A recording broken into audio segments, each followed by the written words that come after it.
James Taylor is one of the preeminent fingerpicking guitarists of our time, and nowhere is his style exemplified better than in the intro to Fire and Rain. Let's take it apart. We have a capo on the 3rd fret for this song, and as always, you can play it without the capo using the exact same techniques and chord shapes we're going to learn here. You just won't be in the same key as the recording. This riff is made up of 6 chord shapes with various embellishments happening along the way. If that sounds intimidating, try not to worry about how quickly you get through the riff, and instead approach it as 6 little mini riffs, which we're going to call sequences, that are each fun to play on their own, because there's actually cool stuff happening on each chord. So focus on one chord at a time, because that'll make the learning process a whole lot more enjoyable, and you can take your time getting through the whole thing. The chords are A major, E minor 7, D major, a different voicing of A major, E major, and G major 7. Unlike some other fingerpicking riffs, we're not going to assign each right hand finger to a specific string here. We can generally go with the idea that our thumb is in charge of the lowest 3 strings, and our index, middle, and ring fingers are in charge of the G, B, and high E strings respectively. But like I said, we're not going to strictly stick to that. And keep in mind as we go through this, in some spots you might prefer slightly different right hand fingerings from what I'm doing, so don't feel like you have to stick 100% to my fingerings if you find something you like better. Our first sequence is on the A major chord, and this is what it's going to look like once we learn it. The first thing we do is slide from the 4th fret to the 6th fret of the G string with our 2nd finger. As we hit that note, we're also going to hit the open A string with our thumb. So once we're on the 6th fret, we're going to lay down our partial bar here on the 5th fret of the 1st and 2nd strings and hit those strings in that order, followed by the G string one more time. So altogether we have... Next up is the E minor 7 sequence, which sounds like this. As you just heard, this chord also starts with a slide, but it's the opposite of our first slide. So instead of going from the 4th fret to the 6th fret, we're going from the 6th fret back down to the 4th fret, and this time we're hitting the open E string with our thumb instead of the A string. So I'm using my middle finger on my right hand for this note because I used my index finger for the previous note, and I don't like to use the same right hand finger for 2 notes in a row if I can avoid it. But if you prefer to use your index finger just to keep it consistent as far as which fingers are hitting which strings, that's totally fine. After our slide, we're going to make the exact same chord shape we made for the A chord, just 2 frets lower, and we're going to do the exact same right hand pattern we did for the A chord. 1st string, 2nd string, 3rd string. So the E minor 7 sequence is...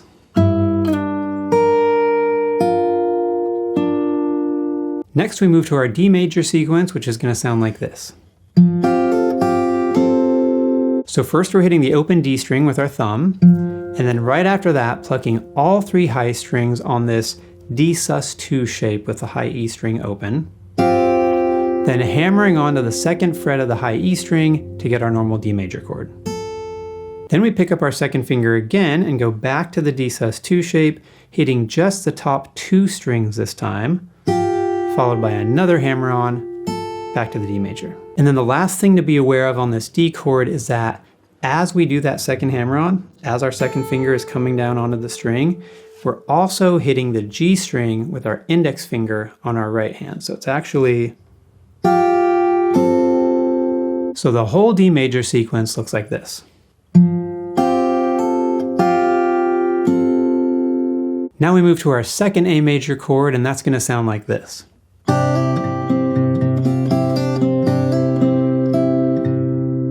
We're going to be on this chord for twice as long as either of the previous chords, because this chord is both the last chord of the first half of the riff and the first chord of the second half of the riff. We're going to start it with another hammer-on similar to our D chord, except for this one's going to be on the B string instead of the high E string. With our right hand, we're still hitting all 3 high strings, just like at the beginning of the D chord, and we're hitting our bass note at the same time on the open A. After that, we just hit a few single notes, so open A string, G string, A. Next, we're going to move up to this A sus4 shape by putting our fourth finger on the third fret of the B string and hit all three high strings again, but no bass note this time. Then we move back down to the A major, and again, all three high strings, no bass. And that's followed by a pull off to the open B string, and then we hit the A on the G string. And that's the end of the first half of the riff. So our A sequence so far is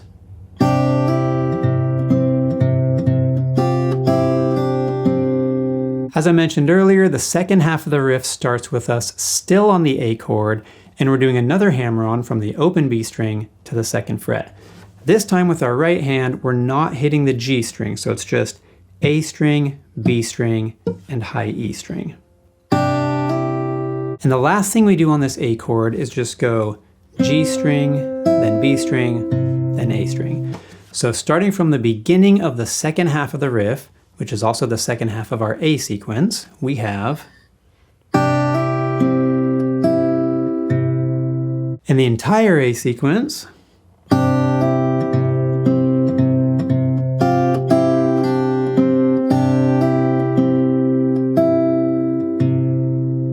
okay, so the good news is the last two chords here, E major and G major 7, don't have any embellishments, so from here on out we're only learning right hand patterns. The E major chord starts with a pinch between the low E and B strings, then D string, G string, low E again, and finally as we're lifting our fingers to move to the G major 7, we're going to hit the open D string. So the E major sequence altogether is, and now congratulations, you've made it to the last chord, G major 7. I'm playing the chord like this, third finger on the third fret of the low E, fourth finger on the third fret of the B, and second finger on the second fret of the high E string. But if you want to, you can also play it like this. Second finger, third finger, first finger. Like the A chord, this G major 7 lasts twice as long as most of the other chords, and the right hand pattern is pretty busy, so we're going to break it down into 3 4-note chunks. Our first chunk in terms of strings is low E, D, G, B, so P, I, M, A. Then we have low E, D, low E again, and high E, so P, I, P, A. And our last chunk, which is actually played twice in a row, is low E, B, low E, G. For fingers, that's going to be P, M, P, I. So that whole G major 7 sequence is,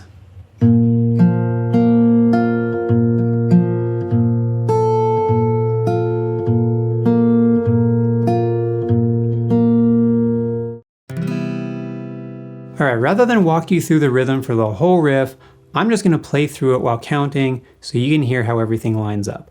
We're going to be counting in 16th notes here, so 1 E and a, 2 E and a, etc. 1 E and a, 2 E and a, 3 E and a, 4 E and a, 1 E and a, 2 E and a, 3 E and a, 4 E and a, 1 E and a, 2 E and a, 3 E and a, 4 E and a, 1 E and a, 2 E and a, 3 E and a, 4 E and a. James Taylor recorded this song when he was 21 years old, which is pretty mind-blowing considering the level of maturity on display here in terms of performance. His guitar playing is shockingly advanced for someone that young as far as how clean and articulate and original it is, and how seemingly effortless his technique is with both hands. Lyrics and subject matter, he's singing about a friend's suicide and his own struggles with depression and heroin addiction. And of course, composition. He's using 7th chords and non-standard chord voicings and mixing in non-diatonic chords. Actually, one of my favorite things about this song is that he manages to put an E minor 7 chord and an E major chord in the same progression, and it doesn't sound weird at all. It sounds totally natural. We'd expect that E major chord to sound kind of jarring because it's not in the key, but the way he does it, it just adds this really cool color to the song. I don't know how to describe it other than saying that E major feels very warm after the E minor 7, and it adds this depth that you can't really get with more straightforward kind of vanilla chord progressions. This song uses the A mixolydian mode, which is essentially like a major key with a flat scale degree 7.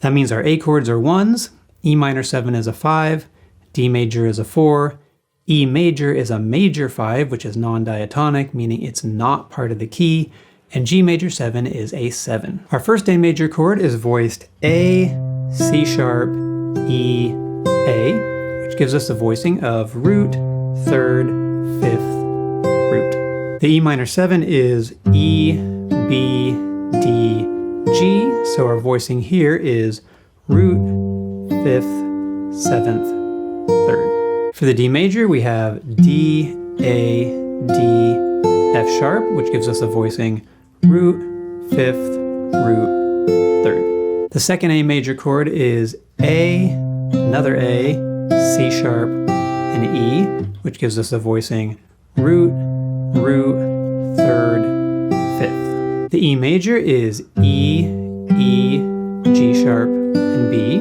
which also gives us a voicing root, root, 3rd, 5th. And finally, our G major 7 is G, D, G, D, F sharp, and that gives us a voicing of root, 5th, root, 5th, 7th. So no 3rd in this one. If we wanted to, we could switch the D on the B string to an open B, which would be a 3rd, G, A, B, and that would give us a slightly different sound. So instead of. In order to understand how all the notes we're playing relate to the key of the song, we're going to need to outline one A mixolydian scale pattern up here in 5th position and one down here in open position. The one in 5th position is what I call a 4th finger pattern, and it starts on the 7th fret of the D string. 1, 2, 3, 4, 5, 6, 7, 1. In open position, since the riff uses all 6 strings in this part of the fretboard, we're going to need a multi-octave pattern to cover all the notes we're playing, so we're going to use what I call a scale degree 5 pattern, and I call it that because it starts here on the open E, which is the 5th note in the A mixolydian scale. A scale degree 5 pattern consists of the last part of a 4th finger pattern, so 5, 6, 7, 1, followed by a 1st finger pattern, 1, 2, 3, 4, 5, 6, 7, 1, and then another 4th finger pattern, 1, 2, 3, 4, 5, 6, 7, 1. Now that we have all the scales mapped out, we can see where each note in the riff falls within the key. The reason we do this is because each note in a key has a specific sound, a specific character. And when you start combining notes into chords, they create new and more complex sounds. So scale degrees to a musician are kind of like what different colors are to a painter. And seeing what scale degrees someone uses in their music helps us understand why the music sounds the way it does. Now, rather than go through every single scale degree in this riff, because there are quite a few notes here, I'm going to outline the scale degrees that are in each chord, and I want you to see if you can figure out what scale degrees all the embellishment notes are. All you have to do is use our scale patterns and count up to whatever note you're looking for. So leave a comment if you think you've figured out the embellishment scale degrees for any of the chords. Our first A chord has 2 scale degree 1s, one in the bass and one on the high E string. 1, 2, 3, 4, 5, 6, 7, 1. A 3 on the G string, 1, 2, 3, and a 5 on the B string, 1, 2, 3, 4, 5. Our E minor 7 has a scale degree 5 in the bass, 1, 7, 6, 5. A 2 on the G string, 1, 2. A 4 on the B string, 1, 2, 3, 4, and a 7 on the high E string, 1, 2, 3, 4, 5, 6, 7. For our D chord, we're hitting a 4 in the bass, 1, 2, 3, 4, a 1 on the G string, 1, 2, 3, 4, 5, 6, 7, 1, another 4 on the B string, 1, 2, 3, 4, and a 6 on the high E string, 1, 2, 3, 4, 5, 6. The second voicing of the A major has 1s on the A and G strings, 1, 2, 3, 4, 5, 6, 7, 1, a 3 on the B string, 1, 2, 3, and a 5 on the high E string, 1, 2, 3, 4, 5. The E major chord has scale degree 5s on the low E and D strings. 5, 6, 7, 1, 2, 3, 4, 5. A sharp 7 on the G string, which is why we call this chord non-diatonic, because it contains a note that's not in the key. So 1, 2, 3, 4, 5, 6, sharp 7. And a 2 on the B string. 1, 2. And finally, the G major 7 has a scale degree 7 on the low E string, 5, 6, 7, a scale degree 4 on the D string, 1, 2, 3, 4, another 7 on the G string, 1, 2, 3, 4, 5, 6, 7, another scale degree 4 on the B string, 1, 2, 3, 4, and a scale degree 6 on the high E string, 1, 2, 3, 4, 5, 6. Real quick, thank you guys so much for watching. If you found this video helpful, please give it a thumbs up and subscribe to the channel. Now on to the demos.